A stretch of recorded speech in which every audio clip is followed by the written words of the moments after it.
स्थानीय जनप्रतिनिधि राज्य सरकार एवं विश्वविद्यालय प्रशासन के इस रवैये के विरुद्ध आक्रोश प्रकट करने के लिए आज भी धरना जारी है। कुलपति और कुल सचिव को बार बार बुलाने पर कुछ समय के लिए धरना बीच पहुंचे। उन्होंने राज्य सरकार को 23 मई को भेजे गए एक पत्र का हवाला दिया और कहा कि पत्र लिखकर सरकार से राहत प्रदान करने की हेतु कहा है, लेकिन यह राज्य सरकार से राहत प्राप्त करने का एकमात्र बहाना होता है। विश्वविद्यालय में पिछले 6 महीने से असंतोष है, आर्थिक संकट है, आग लगी हुई है और विश्वविद्यालय अब कुआं खोद रहा है और फायर ब्रिगेड बुला रहा है। कुलपति का कहना है कि जुलाई तक 1 महीने की पेंशन दे सकता हूं और स्थायी समाधान के लिए राज्य सरकार को लिख रहा हूं। संपूर्ण वार्ता मात्र लीपापोती ही है। संपूर्ण वार्ता मात्र लीपापोती ही रही। वार्ता बहुत गर्म माहौल में प्रारंभ हुई। विश्वविद्यालय पेंशनर्स सोसाइटी कार्यकारिणी सदस्य ने संपूर्ण वार्ता को असफल बताते हुए विश्वविद्यालय में पिछले 6 महीने से असंतोष है, आर्थिक संकट है, आग लगी हुई है और विश्वविद्यालय अब कुआं खोद रहा है और फायर ब्रिगेड बुला रहा है। कुलपति का कहना है कि जुलाई तक 1 महीने की पेंशन दे सकता हूं और स्थायी समाधान के लिए राज्य सरकार को लिख रहा हूं। संपूर्ण वार्ता मात्र लीपापोती ही रही। वार्ता बहुत गर्म माहौल में प्रारंभ हुई। विश्वविद्यालय पेंशनर सोसाइटी कार्यकारिणी सदस्यों ने संपूर्ण वार्ता को असफल बताते हुए असंतोष जताया और विश्वविद्यालय प्रशासन एवं जनप्रतिनिधियों के विरुद्ध प्रस्ताव पास कर असंतोष जाहिर किया। पेंशनर सोसाइटी ने तुरंत भुगतान हेतु प्रशासन और राज्य सरकार से गुहार लगाई। साथ ही राज्य सरकार और विश्वविद्यालय प्रशासन को चेताया कि जब तक बकाया पेंशन का भुगतान नहीं हो जाता तब तक धरना प्रदर्शन जारी रहेगा। से जो प्रयास किए उसके कारण से कुलपति महोदय ने और कुल सचिव ने हमको दर्शन दिए। उनका दर्शनों का लाभ तो हुआ, परंतु दूर दूर तक कहीं भी पेंशन की कोई आशा हमको नजर नहीं आ रही है। इसलिए जिस तरह का हमारा आंदोलन चल रहा है निरंतर चलेगा और आपका सहयोग चलेगा। अब इन्होंने 3 दिन पहले एक लेटर लिखा राज्य सरकार को कि हम 100 करोड़ दीजिए। मेरा ये सवाल है, अभी 2 महीने पहले क्यों नहीं लिखा? जब 2 महीने पहले आपने कहा था 2 महीनों की पेंशन में से 1 महीने की पेंशन 10 अप्रैल को दी, उस दिन ही उनको मालूम था कि इनके पास कोई पैसा है नहीं। इस समय भी ये बात कहने लगे कि रजिस्ट्रार है मैडम को भेज देंगे। मैं रजिस्ट्रार मैडम है जो चीफ सेक्रेटरी फाइनेंस सेक्रेटरी से बात नहीं कर सकती। आपको खुद को जाकर के तुरंत हमारे लिए पैसे लेकर नहीं आओगे तब तक ये धरना जारी रहेगा। इस प्रजातंत्र में, जनतंत्र में हमारे पास में केवल एक ही हथियार है, वो हमारा संगठन है और संगठन के अंदर निरंतर हम धरना करके इस सोई हुई सरकार को और ये निष्क्रिय प्रशासन को यही निवेदन है कि आप तुरंत लेकर आए, नहीं तो मैं ये जोधपुर का जाया जन्मा हूँ, बाड़मेर का हूँ, सब मेरे गांव के और जोधपुर की जनता आकर के आपको सवाल पूछेगी कि आखिरकार इनका गुनाह क्या है। 35 साल इन्होंने ईमानदारी से पढ़ाया, उसकी सजा आप ये दे रहे हो कि इनकी पेंशन नहीं दे रहे हो और अभी भी झूठा आश्वासन दे रहे हो। आप देखो कहां से, जब तक आप जो जाकर के न तो चीफ सेक्रेटरी से बात कर रहे हो न फाइनेंस सेक्रेटरी से। यदि मैं होता तो सीधा ही मुख्यमंत्री से बात करके तुरंत आप 100 करोड़ दीजिए ताकि 6 महीनों का पेंशन तुरंत प्रभाव से रिलीज किया जा सके। आप जानते हो जो पे देगा वही पेंशन देगा, वो सरकार देगी, पर सरकार किसके माध्यम से देगी? तो यूनिवर्सिटी की। यूनिवर्सिटी कब सक्रिय होगी? जब यहाँ के वाइस चांसलर सक्रिय होंगे। यहाँ टाइम व्यतीत करने के लिए आते हैं और एक महीना तक कभी किसी से बात नहीं करते, हमारे अध्यक्ष से बात तक नहीं की। और यहाँ पर मेरे सबसे बड़े विश्वविद्यालय के कुलपति गंगाराम जी जाखड़ है जो 12 साल लगातार सिंडिकेट के इलेक्टेड मेंबर रहे। इन्होंने हर बात है, इनके तो 4 साल से कोई बजट पारित नहीं हुआ, बजट के अंदर कोई प्रावधान नहीं है, या किसको पेमेंट कितना हो रहा है इनको मालूम नहीं।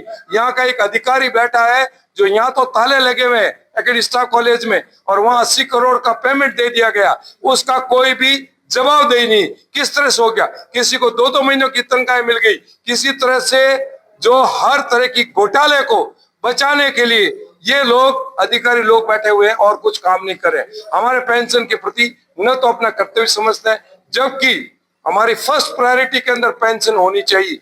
पे वाला तो मजबूत होता है, जवान होता है, यदि पे लेट कर दो तो कोई बात नहीं, पेंशन लेट नहीं होनी चाहिए। जब मैं ये वाइस चांसलर था, एक दिन भी पेंशन लेट नहीं हुई और पुराने सब एरियर को देकर के 80 करोड़ का पेमेंट एक साथ में किया।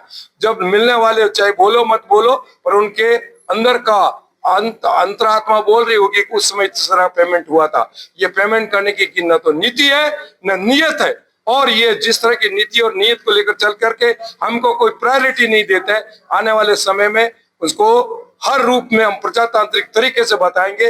अब हमारे साथ में जो कार्यरत शिक्षक है वो आगे, युवा आगे, और यदि नहीं हुआ तो आने वाले समय में विश्वविद्यालय का सब काम बंद किया जाएगा, विश्वविद्यालय पूर्ण रूप से बंद किया जाएगा, क्योंकि हमारे साथी भी महसूस करते हैं कि नहीं, हमारी बात है जो जायज है। 6 महीने तक पेंशन नहीं देखो, कोई भी आप यदि नागरिक के रूप में सुन रहे हो तो आपको भी नहीं लगता है पेंशन देना हमारे को लेना हमारा अधिकार है और उनका कर्तव्य है, नहीं तो सीट पर बैठने की कोई आवश्यकता नहीं। आप जाइए अपने यथास्थान पर और हम यहाँ लगातार करेंगे, और मुझे आपका सहयोग वैसे ही चाहिएगा जो गत 10 दिनों से मिल रहा है, वो आपसे निरंतर चाहिएगा, तो हमारी आवाज को जनता तक भी जाएगा, इस सरकार जो गूंगी बहरी बैठी उन तक भी जाएगा।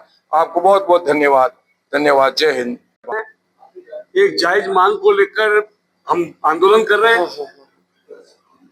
1 महीने बाद वाइस चांसलर आए और आकर के धरने पर हमने उनको बुलाया तो मीटिंग में व्यस्त थे, व्यस्तता बताई अपनी, और उसके बाद बता रहे हैं 4 घंटे बाद 4 घंटे हमने यहाँ इंतजार किया। उसके बाद वाइस चांसलर महोदय आते हैं और अब ये सरकार से चिट्ठी लिख रहे हैं। हमने कहा चिट्ठी लिखने से काम नहीं होगा, हमने चिट्ठियां बहुत लिखी है, आपने भी लिखी है।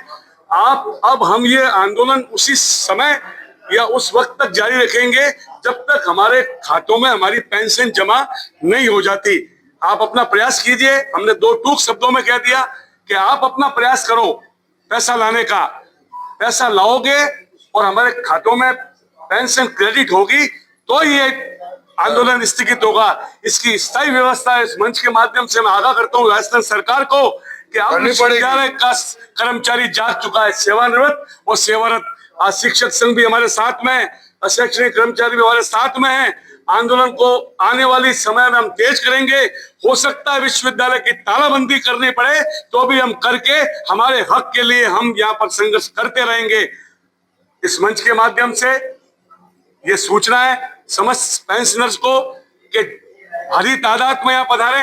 हो सकता है आने वाले समय में उनके परिवार को यहाँ बुलाएं और एक रैलियों पे एक मानव श्रृंखला बना करके कमिश्नर महोदय के पास हम पहुंचेंगे कि 5 महीने से हम भूखे हैं, 3 महीने से हम भूखे हैं, हमारे बच्चे किस प्रकार से पढ़ रहे होंगे, किस प्रकार से कर्मचारी अपने परिवार का निर्वहन कर रहा होगा, ये इनको बिल्कुल पता नहीं है।